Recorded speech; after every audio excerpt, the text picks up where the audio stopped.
West Virginia. Let's talk about them a little bit. Drake, what do we have going on here? Dude, I am blown away. So again, we'll peel back the curtain, and I've been doing a lot of that recently for people out there. I was looking at the West Virginia game this weekend when I watched against TCU. They were packed. 55,000. It would have broken a record in Waco, Texas for the amount of people to be in a college football game.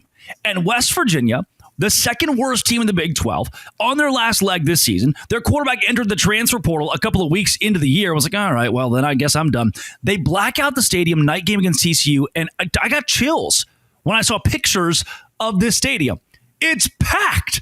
They suck at football. There's no two ways around it, yet the fans are showing up for every single game. There are very few, TJ, fan bases in the Big 12 or in all of college football that would do this. Go to Fayetteville, Arkansas right now. Go to Lexington, Kentucky right now. Go to even Starkville, Mississippi, and show me what you see. It's a lack of fan support, a lack of people showing up. What it reminds me of, so I grew up in the state of Arkansas, and when the team sucked, football, basketball, it didn't matter. I grew up 2.5 hours away.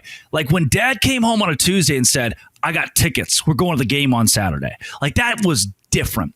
In Texas, you can kind of do that at any one of the 15 Division I universities. In a state like West Virginia, whether they're good or bad, it doesn't matter about the winning as much as it does showing up to support the team in times like this. Now, winning certainly is paramount, and they want West Virginia to get there. But here's what this fan base understands that I think a lot of people don't.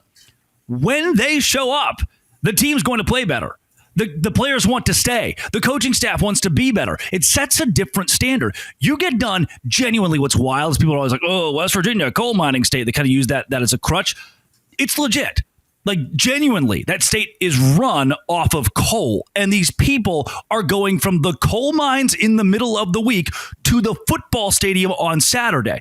We can barely get the Baylor fans off their damn computers to go 2 minutes down the street to go to McLean Stadium on a Saturday. These people are working the mines, TJ, and they're jumping over. It almost makes me emotional to see that the Big 12 can represent the best of college football, can represent the best of being a fan in college football with the way that West Virginia shows up. And it just got me so fired up this week. And I just wish some of these Big 12 teams wouldn't take what they have for granted. Some of these Big 12 fans wouldn't take what they have for granted. Now, awesome fan bases at Texas Tech or BYU or Kansas State, or even Kansas is starting to look better right now. And UCF has the balance. I mean, there are plenty of great fan bases. But what West Virginia is doing as a school that really sucks at football right now, sadly, is monumental for how the country views the Big 12 conference.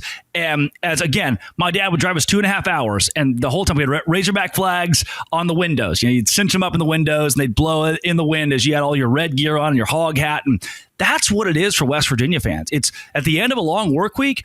Man, we may suck at football, and it may be a devastating thing to watch your team lose, but these fans continue to show up like Oklahoma State fans have in a way that I think a lot of the Big 12 fan bases could take notes from. A lot of fan bases across the country, more specifically, could take notes from, because I'm blown away at West Virginia right now. Can they translate that to giving financially to make their football team better? That's the biggest piece of this is Ren Baker, the athletic director, who has done a phenomenal job in my book. I really think Ren Baker has considered, he's had other offers to leave West Virginia. There were murmurs he was going to Oklahoma, and that guy is just loyal, like through and through, a true Mountaineer, and a guy that didn't have to be, but he is so loyal to West Virginia, and a guy who considers that the grass isn't always greener on the other side. What he's building and the newfound commitment to athletics via money. He met with the board of trustees a couple of months ago, and they decided, you know what, we're going to go all in, max amount. We're going to give as much money as possible from our school to the football program and win. We are focused, paramount on winning. And that's where I think West Virginia is going to grow, because the fan base is so bought in. They can give what they can give, and it's not going to be as much as even the fans at USC could, right? Where you have so many multi-billionaire alumni or multi-millionaire alumni. Over at West Virginia, it didn't work that way. When I grew up in Arkansas, it didn't really work that way, though. You had the Tysons and the J.B. Hunts of the world. West Virginia, it's a bootstraps kind of place. The university pitching itself and giving money itself is huge. The fan base is doing what it can. And man, that if I'm a player, if I'm a kid, okay, let's think about this. Bigger brand all time, UCLA over West Virginia? Probably. Bigger brand all time, Penn State over West Virginia? Probably. Bigger brand all time, an Arkansas over West Virginia? Maybe. But I go to these places, if I'm a recruit that just lost their head coach or trying to rebuild or brand new, and half the stadium's full, versus Morgantown on a Saturday where everyone still shows up for that team. Boy, I'm telling you, if I'm a kid with good character, good culture, I'm going to find myself as a Mountaineer. 4 games left on the schedule. Obviously 15th place right now in the Big 12. So not a great spot for West Virginia, but at Houston, then you do get Colorado at home. Feels like one that they could certainly get there. Arizona State, maybe gettable right now, though it is on the road, and then Texas Tech. So a tough road to close this out. Are you just building towards 2026 at this point and hoping that you can do enough in the portal to kind of turn things around? Yeah, I think the main focus here is on elite recruiting, and I'm not done with Rich Rodriguez. I don't think that any West Virginia fan considers Rich Rodriguez to be the problem. He's trying to mass overhaul this roster, and you have to. And look, it's a tough place to recruit. I think that, if I may, I would rather play at West Virginia than I would Boston College. And that may not be the craziest thing to hear, but it's really tough for an 18, 19-year-old kid, 17-year-old kid to go on a visit to even Boca Raton. Go to Florida Atlantic. I'm like, all right, look, the beach is in my backyard. And you go to Morgantown, West Virginia, where you say, are you ready to work hard? We're just not making kids like that anymore. We're not really doing it like that in 2025.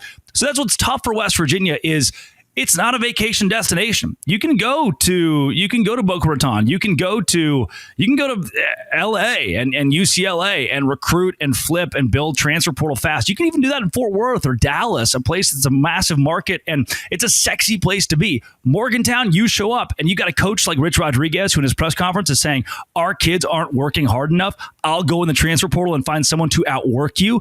That's what I love about college football, but that's a mentality that takes years to revamp. You can't do that overnight because you're trying to find those diamond in the rough kids who themselves are, figuratively working in the weekly coal mines to deliver for your college football team. And that's a rare thing today. That's the kind of thing Kirk Cignetti is building in Indiana. And he did it quickly. Let's see if Rich Rodriguez next season can have any amount of the same success as Cignetti, because it seems like a similar way to build a program. Yeah, without a doubt. They do deserve it. You talk about some of the most loyal fans. I remember when West Virginia fans would come down here to the USF games in Tampa. And they've always been like that. And so it is impressive to see. You just really would like to see the results on the field be a little bit better. Just quickly before we go on from there, is there better hope for hoops this year?